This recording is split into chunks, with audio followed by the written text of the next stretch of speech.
ceux qui connaissent la com, hein, vous savez que maintenant, si le propos ne vous intéresse pas, vous êtes obligé d'envoyer, c'est pas des diables, d'autres ils envoient des cœurs pour essayer un peu de perturber cette campagne que j'entends mener dans la douleur et dans la joie. Une campagne apaisée, la rendre belle, elle est dure, elle sera dure et belle.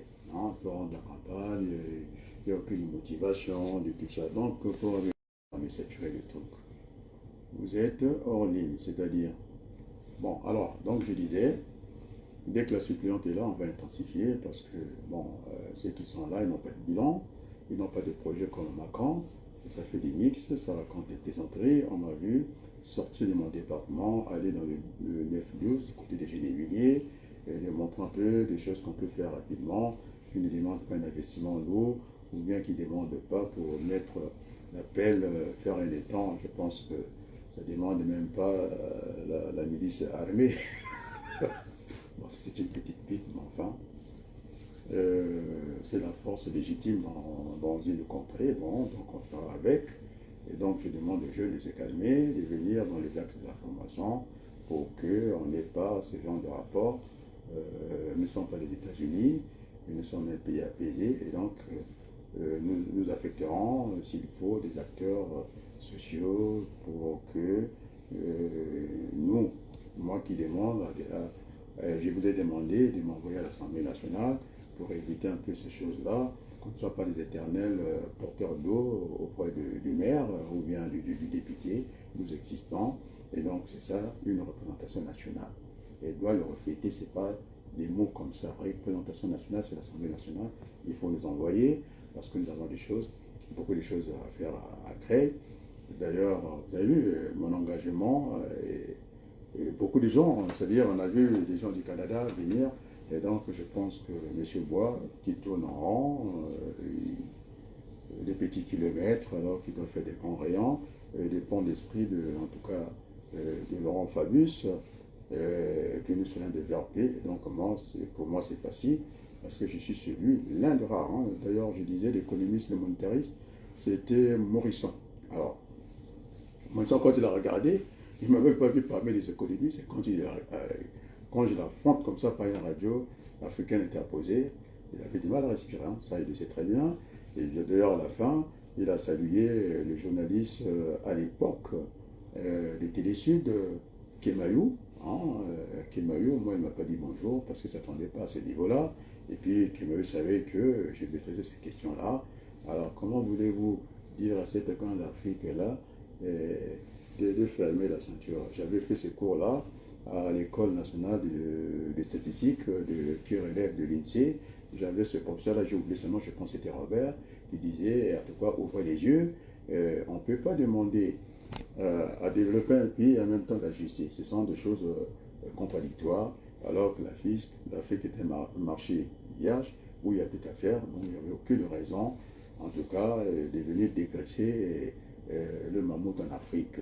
Il faut faire, regardez même la monnaie d'Afrique, elle manque de compétition, on voit le pétrole en dollars, ils achètent les produits manufacturés en euros, l'euro est plus solide que le dollar, le différentiel est encore à pocher ailleurs. Donc on ne peut pas faire des choses comme ça. Ce qui est bon pour les petits Français est bon pour les petits Africains. C'est dans ce logiciel qu'il faut aller pour encore susciter l'engouement et que ces gens qui sont devenus, à force avec Macron, qui ont développé, Macron a fait développer les sentiments anti-français. Et là aussi, il a clamé la relation qui devait être courtoise, puisque donc, elle est séculaire, il faut l'entretenir. Donc, les gens comme nous autres, nous sommes bien placés pour aller, en tout cas, avoir cet échange gagnant-gagnant sans avoir de complexe, je ne sais pas de quoi. Et donc, les Africains nous attendent là-bas. Et donc, nous serons, donc je serai le porte-parole, donc ça n'a rien à voir avec ce que les RFI. Je suis allé dans sa page, ce n'est pas un homme politique solide, il va lire des discours, et il prend tout ce que Macron dit. Donc, normalement, quand on est conscient des députés, à un certain moment, il faut avoir un bagage jusqu'à faire infléchir la décision. du chef, c'est pas son grossesse. Il n'y a personne qui peut infléchir la décision.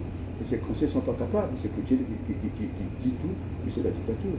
Donc un conseiller doit avoir du bagage, et même plus que le président, évidemment, la force, il faut rectifier et la capacité. Maintenant, les députés doivent, qu'est-ce qu'il peut faire? On l'a vu 5 ans, hein, Godillot, il va applaudir les discours à l'Assemblée nationale. Des fois, il a du mal à avoir des limites. Alors, moi, je ne serais pas dans ce programme-là. On me connaît un tribun, on me connaît un baryton de la région, et puis ces hommes d'appareil, ces femmes-là qui viennent m'empêcher. Voilà le discours que je tiens. Un discours mondialiste, comment on appelle ça, écologique en même temps. C'est montée d'eau. Qu'est-ce qu'on va faire? Alors, il faut décongestionner Paris. Je l'ai dit au maire, lui-même il disait quand il était, il avait dit, je le cite, que une ville qui n'a pas de crue, c'est une ville morte. Et donc, on va avoir joué, on ne va pas attendre des TGV, et ça sera peut-être trop tard, d'autres seraient déjà cassés. Et donc, il faut qu'on négocie avec Paris, qu'on décongestionne un peu la population. Oh, c'est encore qui c'est. Alors, je continue mon intervention. Ça, le direct. Et donc, je disais que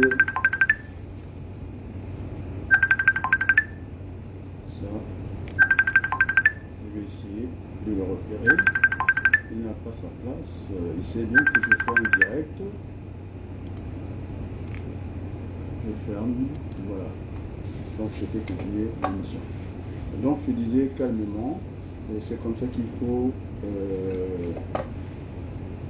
redorer les blasons au niveau de l'Afrique. Ça ne demande même pas une grande réflexion, c'est juste à modifier les paramètres, ne pas prendre les autres pour le moins que rien. C'est-à-dire, ils ne sont pas déjà rien, moins que rien.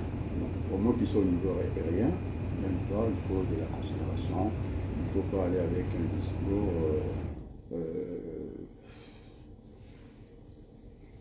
des hommes, les meilleurs. Non, il n'y a pas de meilleurs aujourd'hui.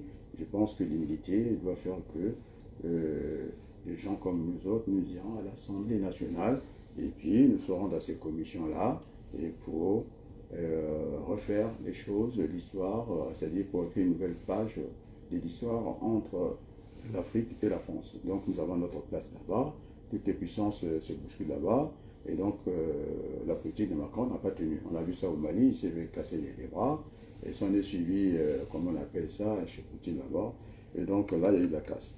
Bon, maintenant, Waterloo, c'est-à-dire qu'il avait dit que jusqu'à la dernière minute, il devait se battre, et que les Anglais, ils devaient respecter les conventions signées, mais les Anglais n'ont rien respecté. Après, il a cassé l'outil de production français, c'est-à-dire les bateaux de pêche hantés. Sacrifié comme ça, cassé à la casse, toujours, oui, il n'y a que la casse. Et donc, en fin de compte, les marins français, qui ne voulaient pas qu'on leur fasse, qu'on fasse des paresseux, eh bien, ils n'ont pas eu le choix, eh bien, les bateaux ont été cassés. Bon, on parle encore de l'Australie, je crois.